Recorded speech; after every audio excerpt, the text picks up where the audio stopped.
उपासक की अंतर्दृष्टि कब आती है? सेवा, स्वाध्याय, सुमिरन, सत्संग, फिर अंतर्दृष्टि समाधि।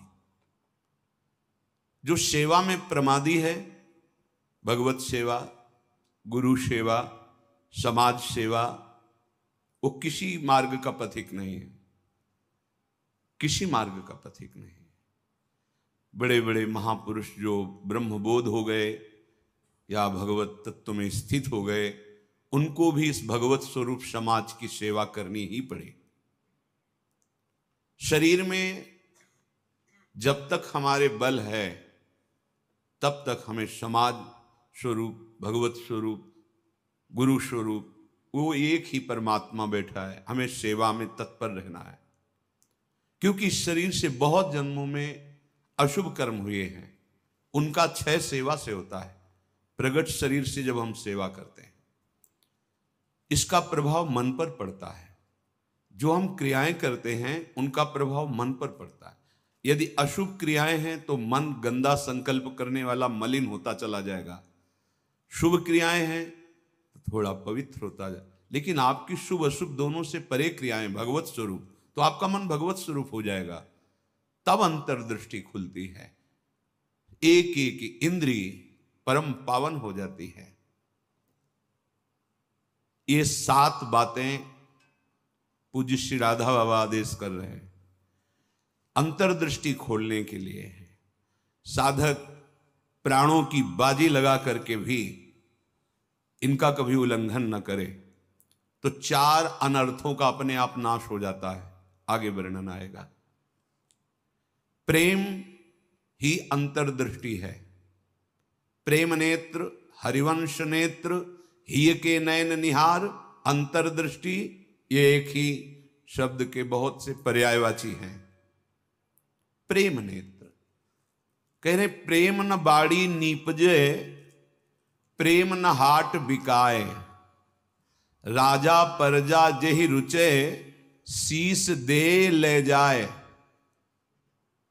समझो, प्रेम ये बाजारू वस्तु नहीं कि खरीद लोगे पैसा देके। प्रेम ये ऐसा नहीं कि खेती बाड़ी है आप मेहनत करके इसे उपजा लोगे, नहीं। बोले चाहे राजा हो या प्रजा हो, जिसे भी प्रेम चाहिए शीस दे ले जाए। नारायण अति कठिन है हरि मिलन की बाट, या में पग पीछे धरे, प्रथम शीस दे काट। प्रथम शीस दे काट, शीस दे ले जाए, इसका क्या भाव होता है? अहम का समर्पण, बिका हुआ मैं हूं, मेरी कोई इच्छा नहीं, मेरी कोई चाह नहीं, अब जो ही कहें करें हम सोई, और जैसा वो करते जोई जोई प्यारो करे, सोई मुझे भावे। बात हो गई। प्रेम नेत्र खुलने का अधिकारी हो गया। ये अहम ही तो नचा रहा है। ये कभी वैराग्य में बैठा लेगा, कभी तपस्या में, कभी भोगों में, कभी प्रमाद में। इसके अनुसार थोड़ी भूमिकाएं बनती हैं भक्ति की या ज्ञान की। आचार्यवाणी, गुरुवाणी, उनकी आज्ञा अनुसार चलने पर हृदय में भूमिकाएं जागृत होती रहती हैं। ये अहंकारी देहाभिमानी सुधरना ही नहीं चाहता, मनमानी आचरण करना चाहता है।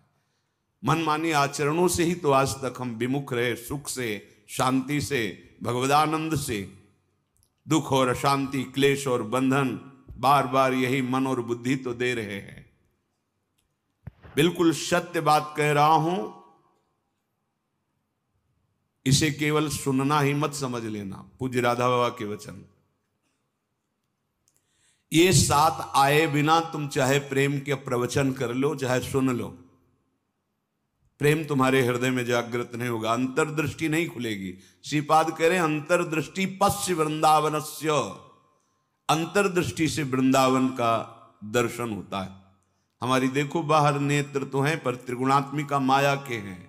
स्त्री दिखाई देती, पुरुष दिखाई देता है, जड़ दिखाई देता है, चैतन्य दिखाई देता है, अच्छा दिखाई देता है, बुरा दिखाई, ये कुछ नहीं। यहां सब चिदानंद वपु, प्रियाजू की सहचरियां और दिव्य एक पत्ते की कांति के बराबर भी महामहिम वैकुंठ नहीं है। ये वृंदावन है। वृंदावन द्युति पत्र की उपमा को कछु नाही, कोटि कोटि बैकुंठ हो तेईसम कहे न जाए। क्यों कि एक एक पत्ते और फूल में मेरी लाडली जू का प्रतिबिंब पड़ता है। पत्र प्रसून बीच प्रतिबिंब ही नख सिख प्रिया जनावे। कहां बैकुंठ में वो सुख तो सखाओं को भी अच्छा नहीं लगा बैकुंठ का। फिर नित्य प्रिया प्रीतम के अंग सेवी सहचरी भाव अलग। तो वृंदावन अंतर्दृष्टि पश्य। जब तक भगवत साक्षात्कार नहीं हो जाता तब तक बहुत सावधान। इसके बाद सावधान रहने की जरूरत ही नहीं। जैसे मन सच्चिदानंद प्रभु का स्पर्श करेगा फिर इसको विषय सेवन की स्मृति ही नहीं रह जाती। उसे उपरती अवस्था कहते हैं। एक होती त्याग अवस्था, ये साधक करता है, विषयों के प्रति आकर्षण है पर भोगूंगा नहीं क्योंकि मुझे भगवत प्राप्ति करनी है। दूसरी होती वैराग्य अवस्था, भोगों का सानिध्य है, ये भी जानते हैं कि हाँ ये भोगने में मन बुद्धि कहते हैं कि सुखद है पर नहीं, वो राग रहित हो रहा है। और एक स्थिति आती है कि भोग सामग्री सानिध्य है, ये भोगने वाली चीज इसकी स्मृति खत्म। जैसे विष्ठा देख करके भोगने की खाने की इच्छा नहीं होगी, वमन देखकर खाने की इच्छा नहीं होगी। मलवत वमनवत विश्ववत ऐसे यहां से लेके ब्रह्मलोक तक के भोगों का उसे त्याग हो जाता है, जिसे उपरति कहते हैं। भोग सामग्री है, भोगने की इच्छा ही नहीं है, ये बोध भी नहीं रहता कि ये भोगना चाहिए क्योंकि अखंड स्मृति जागृत हो गई आराध्य देव की। पहला उपासक को शांत लक्षण धारण करना है। काम आ रहा है, क्रोध आ रहा है, कोई गाली दे रहा है, विक्षेप हो रहा है, प्रतिकूलता आ रही, अपमान, अनुकूलता आ रही, सम्मान। शांत का मतलब ना हर्ष न शोक, गंभीर, अंदर से गंभीर शांत। पहला लक्षण अंतर्दृष्टि खोलने के लिए सिद्धांत में भी वर्णन, शांति रव्यर्थ कालत्वम विरक्तिर्मान शून्यता। शांति, अपने प्रति कोई बार बार अपराध कर रहा है, शांत, न शरीर से दंड, न वाणी से दंड, न मन से दंड देने का संकल्प, क्योंकि सब में मेरा प्रभु विराजमान है।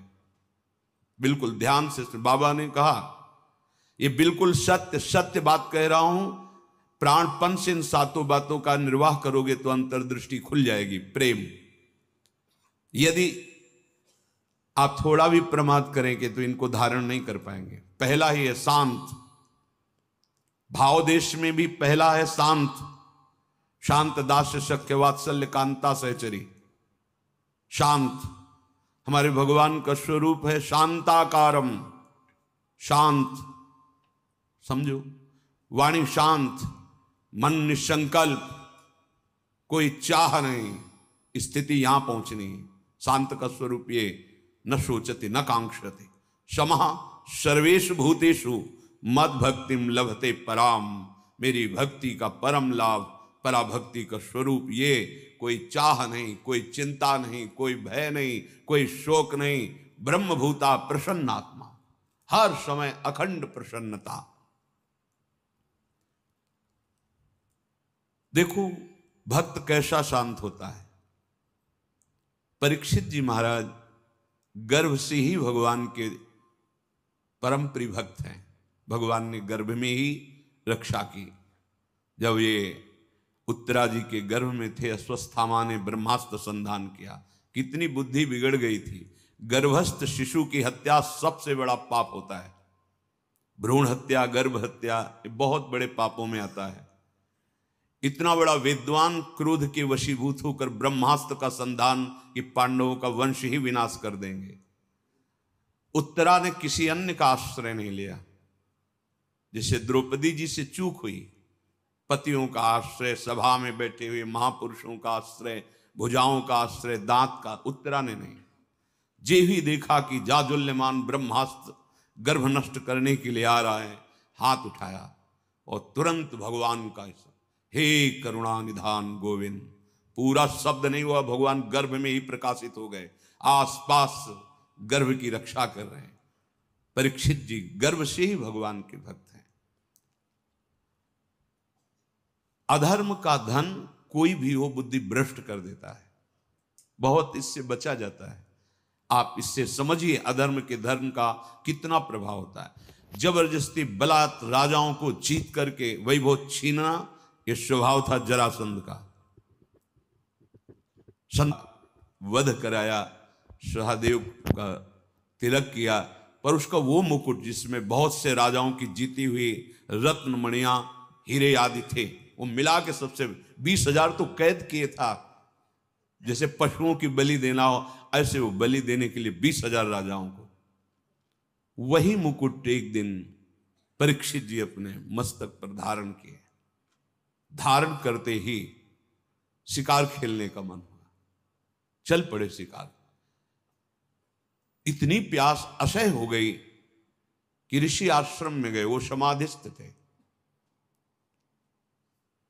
अपने स्वरूप में स्थित थे। कोई है आश्रम में, मुझे बहुत प्यास लगी है।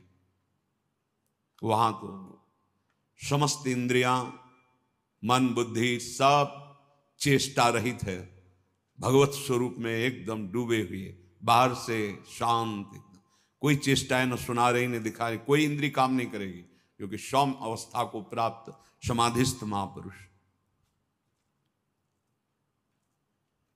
पता नहीं कैसे ऐसी बुद्धि बदल गई इतने बड़े महाभागवत की, उपेक्षा करके बाहर निकले, देखा एक मरा हुआ सर्प पड़ा था, ऐसे धनुष की नोक से उठाया और ऋषि के गले में डाल दिया।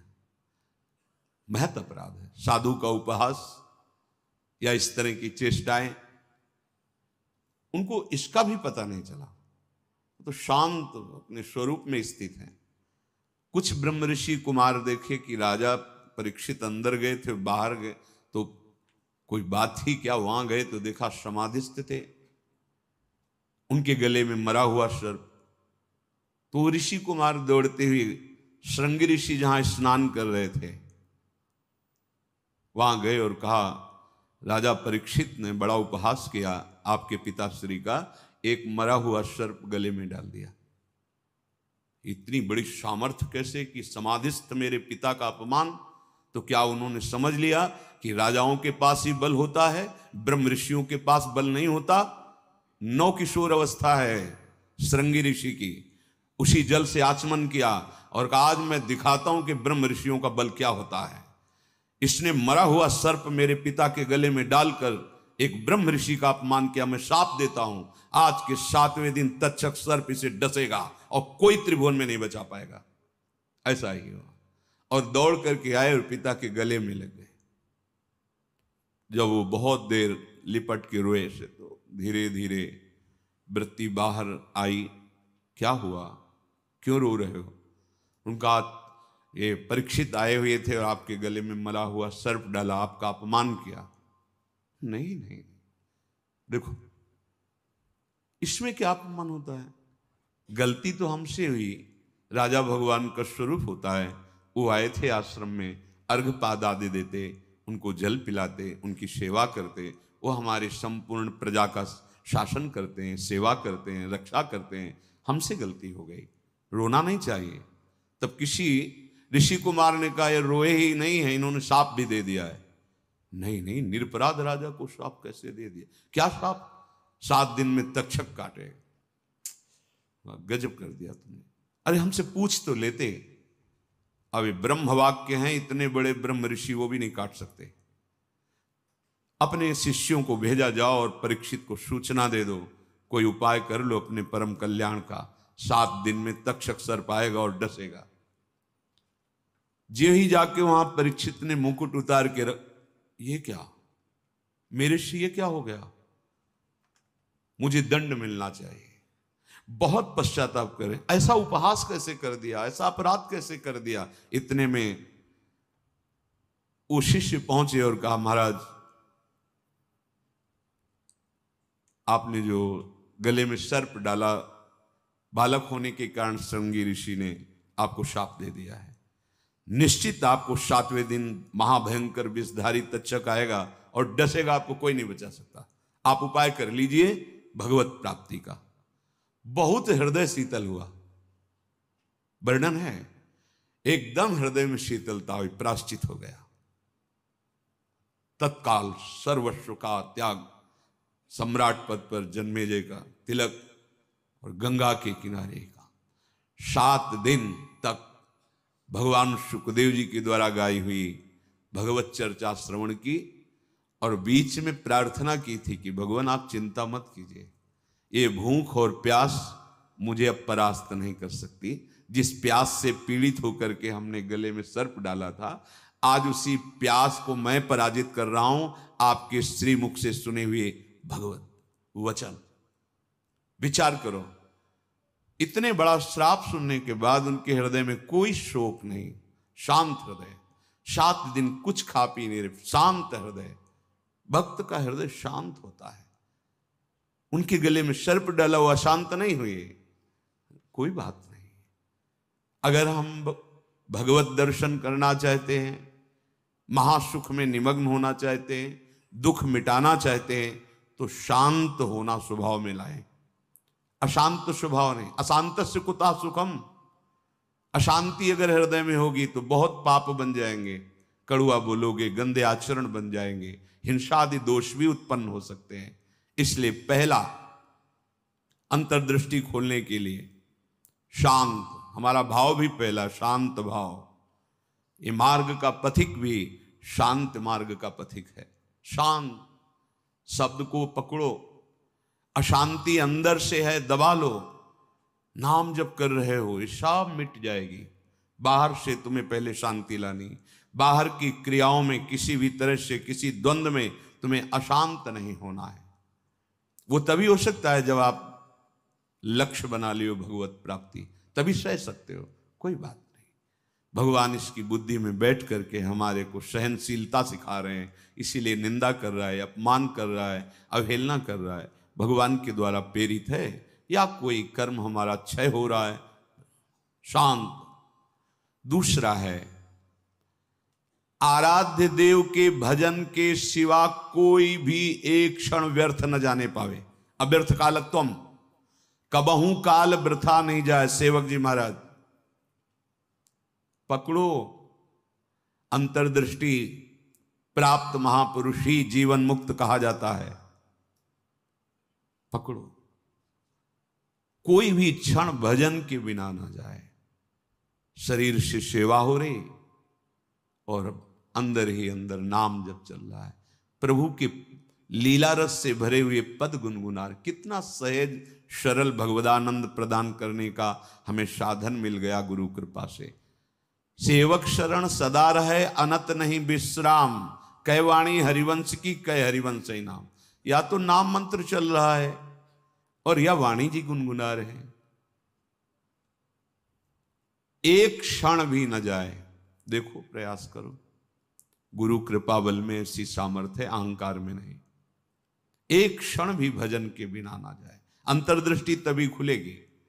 तीसरा, ये विश्वास कर लो, संसार के किसी भी भोग में सुख नहीं है।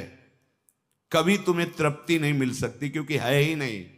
ये भूत के लड्डू हैं, चाहे जितना खा लो पेट नहीं भरेगा, और ना खाओ तो ललचाते रहो।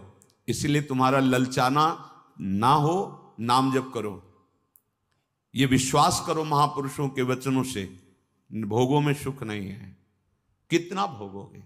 महाराज ययाति ने अपने शरीर से तो यौवन अवस्था का भोग किया ही, अपने पुत्र की यौवन अवस्था लेकर फिर भी तृप्ति नहीं हुई।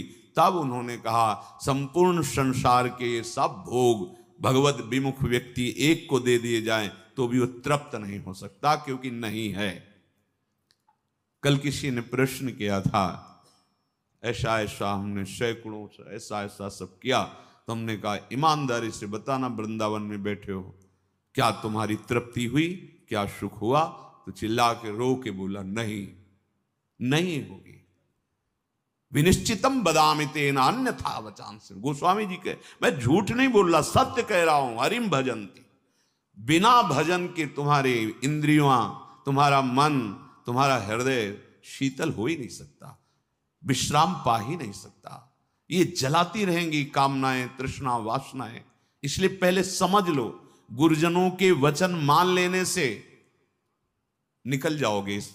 अगर अनुभव करने की चले भोग राज्य में, तो आज तक कोई ऐसा नहीं हुआ कि स्वयं लौट पाया हो। हमारी आपकी तो बात जाने दो, बड़े बड़े महापुरुषों में। एक उदाहरण, आद्य गुरु भगवान शंकराचार्य जी नवीन किशोर अवस्था में ही पूरे विश्व को अपने प्रकांड ज्ञान के द्वारा परास्त कर दिया। जब तीर्थराज प्रयाग पहुंचे, पूरे सन्यासियों का साथ में दल होता, मंडली होती, आगे भगवान शंकर साक्षात शंकराचार्यम, शंकरम शंकराचार्यम, ज्ञान का विशुद्ध स्वरूप, तेजों में दृष्टि पड़ते ही चरणों में झुक जाए ऐसा तेज।